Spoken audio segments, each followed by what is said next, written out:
ಯಾವುದೇ ಸಮಸ್ಯೆಯನ್ನು ಬಗೆಹರಿಸಬೇಕೆಂದರೆ ಪ್ರಮುಖವಾಗಿ ಇಚ್ಛಾಶಕ್ತಿ ಇರಬೇಕು. ಇಚ್ಛಾಶಕ್ತಿಯೇ ಇಲ್ಲದಿದ್ದರೆ ಯಾವುದೇ ಸಮಸ್ಯೆಯನ್ನು ಬಗೆಹರಿಸಲು ಸಾಧ್ಯವೇ ಇಲ್ಲ. ಈ ಮಾತುಗಳು ದಾಂಡೇಲಿ ನಗರದ ಕನ್ಯಾ ವಿದ್ಯಾಲಯ ಮತ್ತು ಜನತಾ ವಿದ್ಯಾಲಯಕ್ಕೆ ಹೋಗುವ ಮಾರ್ಗಗಳ ಎರಡೂ ಬದಿಗಳಲ್ಲಿ ನಿಲ್ಲಿಸಲಾಗಿರುವ ವಾಹನಗಳು.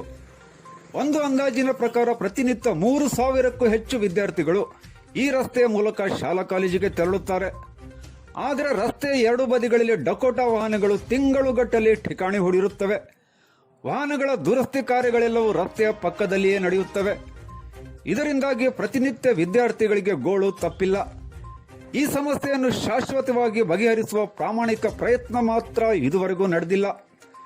ನಿನ್ನೆ ಸೋಮವಾರ ದಾಂಡೇಲಿ ಬಿಜೆಪಿ ಮಂಡಳದ ಪ್ರಧಾನ ಕಾರ್ಯದರ್ಶಿ ಗುರುಮಠಪತಿ ಅವರು ದಾಂಡೇಲಿ ನಗರ ಠಾಣೆಯ ಪಿಎಸ್ಐ ಅವರಿಗೆ ದೂರು ನೀಡಿ ಚೌಧರಿ ಗೇಟ್ನಿಂದ ಬಾಂಬು ಗೇಟ್ವರೆಗೆ ರಸ್ತೆ ಎರಡೂ ಬದಿಗಳಲ್ಲಿ ವಾಹನಗಳು ನಿಲ್ಲಿಸಲಾಗುತ್ತಿರುವುದರಿಂದ ವಿದ್ಯಾರ್ಥಿಗಳಿಗೆ ಅತೀವ ತೊಂದರೆಯಾಗುತ್ತಿದೆ ಎಂದು ಮನವಿ ಮಾಡಿಕೊಂಡಿದ್ದರು.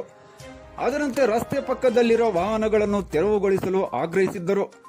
ಅದರಂತೆ ಪೊಲೀಸರು ಅಲ್ಲಿದ್ದ ವಾಹನಗಳನ್ನು ತೆರವುಗೊಳಿಸಿ ವಿದ್ಯಾರ್ಥಿಗಳಿಗೆ ನಿರ್ಭೀತಿಯಿಂದ ಓಡಾಡಲು ಕ್ರಮ ಕೈಗೊಂಡಿದ್ದಾರೆಂದು ಗುರುಮಠಪತಿ ಅವರು ಪ್ರಶಂಸೆ ವ್ಯಕ್ತಪಡಿಸಿ ಡಿಡಿಎಲ್ ನ್ಯೂಸ್ಗೆ ತಿಳಿಸಿದ್ದರು. ಆದರೆ ಕೇವಲ 12 ಗಂಟೆಗಳು ಕಳೆಯೋದ್ರೊಳಗೆ ಮತ್ತೆ ವಾಹನಗಳು ರಸ್ತೆ ಎರಡು ಬದಿಗಳಲ್ಲಿ ರಾಜಾರೋಷವಾಗಿ ಠಿಕಾಣಿ ಹೂಡಿರುವುದು ಕಂಡುಬಂತು. ವಾಹನಗಳ ದುರಸ್ತಿ ಕಾರ್ಯವು ರಸ್ತೆ ಎರಡು ಬದಿಗಳಲ್ಲಿ ಜೋರಾಗಿಯೇ ನಡೆದಿದೆ.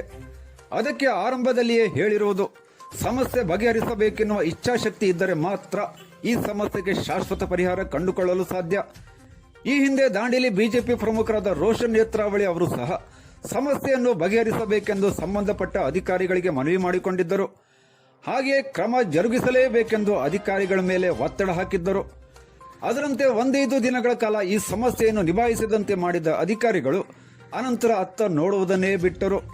ಸ್ಥಳೀಯ ಮಟ್ಟದಲ್ಲಿ ಬಿಜೆಪಿಯ ಪ್ರಭಾವಿ ಮುಖಂಡರಾಗಿರುವ ರೋಷನ್ ನೇತ್ರಾವಳಿ ಮತ್ತು ಗುರುಮಠಪತಿ ಅವರ ಮನವಿಗೂ ಬೆಲೆ ಇಲ್ಲವೆಂದ ಮೇಲೆ ಪದೇ ಪದೇ ಈ ಸಮಸ್ಯೆಯನ್ನು ಕೆದಕಿ ಕಾಲಹರಣ ಮಾಡೋದ್ರಿಂದ ಯಾವುದೇ ಪ್ರಯೋಜನವಿಲ್ಲ. ಅದರಲ್ಲೂ ವಿದ್ಯಾರ್ಥಿಗಳಿಗಲ್ವಾ ತೊಂದರೆ ಆಗ್ತಿರೋದು. ಆಗ್ಲಿ ಬಿಡಿ, ನಾವು ಚೆನ್ನಾಗಿದ್ರೆ ಸಾಕು. ಸಮಸ್ಯೆ ಬಗೆಹರಿಸಬೇಕೆನ್ನುವ ಇಚ್ಛಾಶಕ್ತಿ ಇದ್ದರೆ ಮಾತ್ರ ಮುಂದಕ್ಕೆ ಬನ್ನಿ ಅನ್ನುವುದು ನನ್ನ ಅನಿಸಿಕೆ ಅಷ್ಟೇ.